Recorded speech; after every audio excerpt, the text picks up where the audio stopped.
نبی دنیا سے جا رہے ہیں، دنیا سے جانے کا وقت ہے، 12 ربیع الاول ہے، پیر کا دن ہے، 7 جون ہے، 11 ہجری 633 عیسوی۔ جبریل نے آ کے صبح صبح آپ نے ساری بیگمات کو بلایا، رخصت فرمایا، ملاقات، بیٹے کو بلایا، کان میں کہا میں جا رہا ہوں۔ وہ رونے لگی، رو نہیں، سب سے پہلے تیری میری ملاقات ہوگی۔ 6 ماہ بعد بیٹی بھی پہنچ گئی باپ کے پاس۔ پھر داماد کو بلایا، ان کو ان کا سر اپنی گود میں رکھا، کمر پہ ہاتھ پھیرا، دعا دی، رخصت فرمایا۔ آخر میں اپنی آنکھوں کی ٹھنڈک کو بلایا، کون؟ حسن اور حسین، کہ میری آنکھوں کی ٹھنڈک حسن اور حسین، میرے جنت کے پھول حسن اور حسین۔ یوں لیا، حسن کو یہاں سے لیتے تھے، حسین کو یہاں، حسن کو ادھر اٹھاتے تھے، حسین کو ادھر اٹھاتے تھے۔ حسن سر سے لے کر کمر تک پورے اپنے نانا کے مشابہ تھے، کمر سے پاؤں تک اپنے باپ کے مشابہ تھے۔ حسین اس کا الٹ تھے، سر سے لے کر کمر تک اپنے باپ کے مشابہ تھے، کمر سے لے کر پاؤں تک اپنے نانا کے مشابہ تھے۔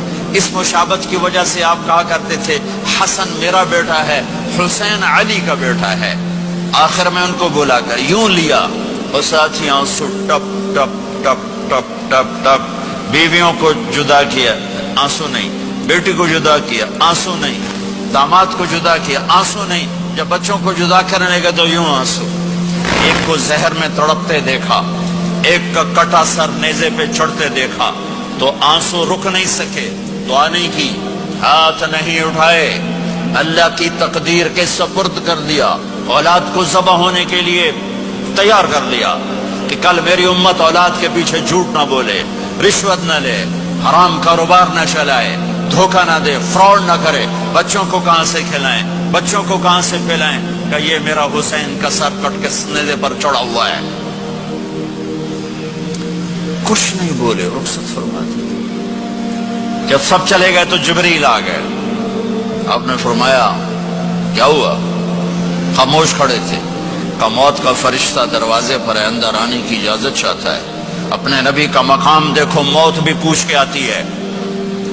آپ نے کہا آ جائے، آپ کی اجازت پر ملک الموت اندر آئے۔ اسرائیل کا السلام علیکہ یا رسول اللہ، کہنے لگا آپ پہلی ہستی ہیں، میں سلام کر رہا ہوں، میں نے کبھی کسی کو سلام نہیں کیا۔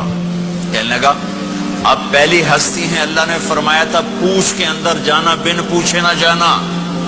پھر کہنے لگے آپ پہلی ہستی ہیں، اللہ نے فرمایا آنا چاہیں تو لے آنا، رہنا چاہیں تو چھوڑ کے آ جانا۔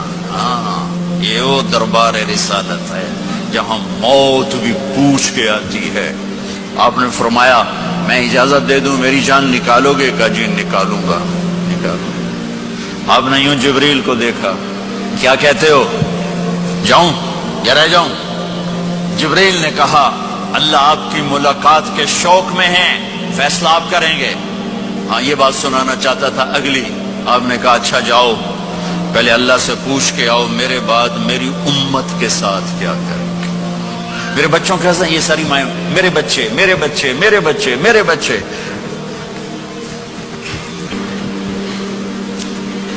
میرے نبی کو تو پتا تھا کہ یہ تڑپ تڑپ کے ایک زہر میں جائے گا اور ایک کا سر کٹ کے نیزے پہ چڑھے گا، کیوں نہیں ان کے لیے ہاتھ اٹھائے؟